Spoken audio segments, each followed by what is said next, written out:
Hello students, welcome to CR International School online system. Dear students, as you know that we are discussing second chapter of first flight of 10th class, that is Nelson Mandela. Most of the paragraphs we have covered, but few lines still remain. So students, let us start the processing chapter Long Walk to Freedom Nelson Mandela. तो चलिए बेटा, जहां तक पढ़ लिया था उसके आगे स्टार्ट करते हैं। लास्ट में आपने पढ़ा था बेटा, man's goodness is a flame that can be hidden but never extinguish. मनुष्य की अच्छाई उस फ्लेम की तरह है, एक ज्वाला की तरह है, जिसको छिपाया जा सकता है लेकिन बुझाया नहीं जा सकता। यहां तक हो चुका था। इसके बाद चलते हैं इन लाइफ, जीवन में every man has twin obligations. हर किसी के पास दो जिम्मेदारियां होती है। इन लाइफ, जीवन में every man has twin obligation. हर किसी की लाइफ में दो जिम्मेदारियां होती हैं। ऑब्लिगेशंस टू हिज फैमिली, जिम्मेदारियां परिवार के प्रति, टू हिज पेरेंट्स, अपने माँ बाप के प्रति, टू हिज वाइफ, अपनी पत्नी के प्रति, एंड चिल्ड्रन, अपने बच्चों के प्रति। And he has an obligation, और दूसरी रिस्पॉन्सिबिलिटी क्या है? And he has an obligation to his people, अपने लोगों के प्रति, हिज कम्युनिटी, अपने संप्रदाय के प्रति, हिज कंट्री, अपने देश के प्रति। ये तो रहे रिस्पॉन्सिबिलिटीज की बात कि कोई भी इंसान हो उसके पास ये मौलिक जिम्मेदारियां होती हैं और उसको ये जिम्मेदारियां पूरी करने का हक होना चाहिए, अधिकार होना चाहिए। In a civil and human society, एक सभ्य मानवीय समाज में, each man is able to fulfil those obligations. प्रत्येक व्यक्ति स्वतंत्र होता है अपनी इन जिम्मेदारियों को पूरा करने के लिए। देखना, each man is able to fulfil those obligations according to his own inclination and abilities. प्रत्येक व्यक्ति जो होता है योग्य होता है उन जिम्मेदारियों को पूरा करने के लिए अपनी क्षमता के अकॉर्डिंग, अपने झुकाव के अकॉर्डिंग। इंक्लाइनेशन का मतलब होता है बेटा झुकाव, जिधर आपकी प्रवृत्ति है, ठीक है। एबिलिटीज, योग्यता। But in a country like South Africa, लेकिन साउथ अफ्रीका की बात हो रही है। एक तरफ तो हमने बात किया कि कोई भी इंसान हो उसके पास ये दो जिम्मेदारियां होती हैं और उसको करना चाहिए, लेकिन बात हो रही है साउथ अफ्रीका की। देखना, in a country like South Africa it was almost impossible for a man. एक आदमी के लिए असंभव था, ऑफ माई बर्थ, जिस तरीके से मैं हूं, मतलब ब्लैक पीपल के लिए, साउथ अफ्रीका के लोगों के लिए, ठीक है। It was almost impossible for a man of my birth and colour to fulfil both of those obligations. मतलब वहां के लोगों के लिए इन जिम्मेदारियों को पूरा करना बहुत ही असंभव कार्य था। In South Africa, a man of color who attempted to live as a human being was punished and isolated. एक व्यक्ति, बात हो रही है साउथ अफ्रीका के लोगों के लिए, ब्लैक पीपल की बात हो रही है, जिसने थोड़ी सी मानवता दिखाई, अपनी रिस्पॉन्सिबिलिटीज को पूरा करने का प्रयास किया, उसे क्या किया गया? देखना, to live as a human being, मतलब एक मानव की तरह रहने का प्रयास किया, वॉज पनिश्ड एंड आइसोलेटेड। उसे पनिशमेंट मिलता था और उसे अलग कर दिया जाता था। In South Africa, South Africa में, a man who tried to fulfil his duty, एक व्यक्ति जो प्रयास किया अपनी इस ड्यूटी को पूरा करने का, टू हिज पीपल, अपने लोगों के प्रति, was inevitably ripped from his family, उसे उसके परिवार से, एंड हिज होम, और उसके घर से अलग कर दिया गया, and was forced to live a life apart, और एक धुंधला जीवन उसे जीना पड़ा, अलग जीवन बिताना पड़ा। A twilight existence of secrecy and rebellion, अलग होकर के, घुट घुट करके जीने को मजबूर किया गया। अंदर विद्रोह की भावना होती थी, लेकिन इंसान मजबूर था, करे तो क्या करे। कहने का मतलब उसे अपने परिवार से, अपने लोगों से अलग कर दिया जाता था। इंसान के मन में विद्रोह का भाव होता था, लेकिन करे तो क्या करे, कुछ नहीं कर सकता था। ठीक है, ये तो बात हो रही है साउथ अफ्रीका की, इतना अत्याचार था। I did not in the beginning choose to place my people above my family. शुरुआत की में उन्होंने बताया कि I did not in the beginning choose to place my people above my family. अपने लोगों को मैंने अपने परिवार के ऊपर नहीं समझा स्टार्टिंग में, शुरुआत में, लेकिन but in attempting to serve my people, लेकिन अपने लोगों की सेवा करने में आई फाउंड, मैंने पाया, that I was prevented from fulfilling my obligation as a son. तो मुझे ये लगा कि एक पुत्र के रूप में अपनी रिस्पॉन्सिबिलिटीज को पूरा करने के लिए मुझे मना किया जा रहा है। एक पुत्र के रूप में मैं अपनी रिस्पॉन्सिबिलिटी नहीं निभा सकता था, मुझे मना किया जाता था। ए ब्रदर, एक भाई के रूप में जो रिस्पॉन्सिबिलिटी होती है उसको पूरा करने से मना किया जा रहा था। ए फादर, एक पिता की जो रिस्पॉन्सिबिलिटी होती है, जो कर्तव्य होता है, वो करने से मना किया जा रहा था। एंड हस्बैंड, और एक पति की जो रिस्पॉन्सिबिलिटी होती है, जो जिम्मेदारियां होती हैं, उसको पूरा करने से मना किया जा रहा था। चलिए बड़े आगे देखते हैं। I was not born with a hunger to be free. I was not born with a hunger to be free. मैं स्वतंत्रता की भूख के साथ नहीं पैदा हुआ था।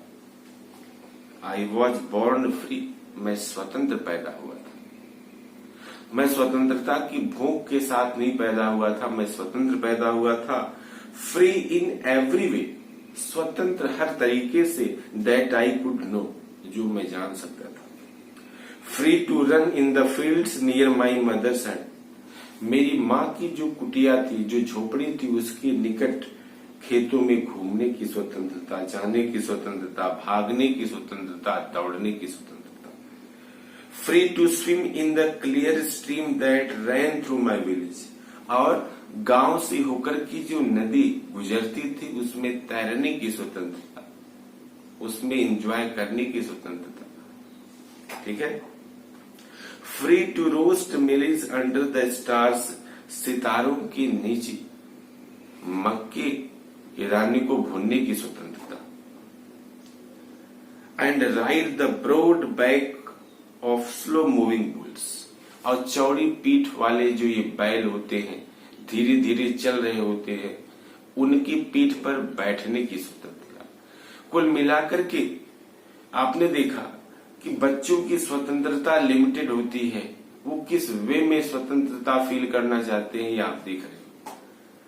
As long as I obeyed my father and abided by the customs of my tribe. As long as, जब तक मैंने ओबे किया, पालन किया, माई फादर, अपने हमारे जो पिता हैं, उनके द्वारा रूल्स बनाए गए हैं, जो भी कुछ था उनका कहना माना। And abided by the custom of my tribe, और हमारे कबीले के द्वारा, हमारी जनजाति के द्वारा जो रूल्स रेगुलेशन बनाए गए थे, उसका पालन किया। I was not troubled by the laws of man or God. तो मैं भगवान के द्वारा या ईश्वर के द्वारा बनाए गए रूल से परेशान नहीं हुआ। इस लाइन को फिर से देखना बेटा। As long as I obeyed my father, जब तक मैंने अपने पिता की आज्ञा का पालन किया। And abided by the custom of my tribe, और अपनी जनजाति के द्वारा बनाए गए रूल्स रेगुलेशन का पालन किया। I was not troubled by the laws of man or God. तो मुझे कोई दिक्कत नहीं आई, किस चीज से दिक्कत नहीं आई, आदमी या भगवान के द्वारा बनाए गए किसी रूल से, किसी रूल, कोई नियम, कोई कानून से मुझे पीड़ा नहीं हुई, परेशानी नहीं हुई। चलिए आगे देखते हैं। It was only when I began to learn that my boyhood freedom was an illusion. It was only when, मैंने तब महसूस किया, when I began to learn, जब मैंने ये सीखना शुरू किया, that my boyhood freedom was an illusion, कि मेरे बचपन की जो स्वतंत्रता थी एक तरीके का वो भ्रम था, इल्यूशन था। When I discovered as a young man, एक यंग मैन के रूप में जब मुझे ये पता चला क्या, that my freedom had already been taken from me, कि मेरी स्वतंत्रता मुझसे पहले ही छीनी जा चुकी है। That I began to hunger for it, ठीक है। फिर उसकी भूख लगने लगी उस स्वतंत्रता के प्रति। आई एट फर्स्ट, शुरुआत में क्या हुआ, एज स्टूडेंट के रूप में बच्चों की क्या स्वतंत्रता होती है उसको समझना है। मैंने आपको बताया हर इंसान के लिए स्वतंत्रता का कुछ अलग होता है, वो अपने को किस वे में स्वतंत्र फील करता है। यहाँ बात हो रही है एज स्टूडेंट के रूप में वह स्वतंत्रता की क्या डेफिनेशन देता है। देखिए, at first as student I wanted freedom only for my self. स्वतंत्रता सिर्फ मैं अपने लिए चाहता था। The transitory freedoms of being able to stay out at night, रात्रि के समय बाहर रहने की स्वतंत्रता। रीड व्हाट आई प्लीज्ड, वो पढ़ूं जो मुझे अच्छा लगे, अपनी इच्छा के अकॉर्डिंग पढ़ने की स्वतंत्रता। And go where I choose, और जहां मुझे अच्छा लगे वहां जाने की स्वतंत्रता।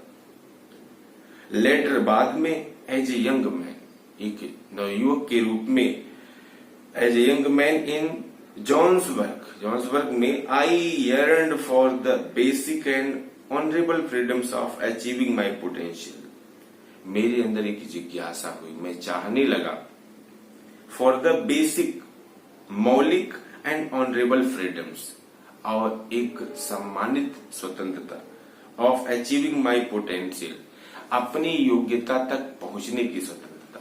ठीक है, एक मौलिक, सम्मानजनक, अपने पोटेंशियल, अपनी योग्यता को पाने की स्वतंत्रता।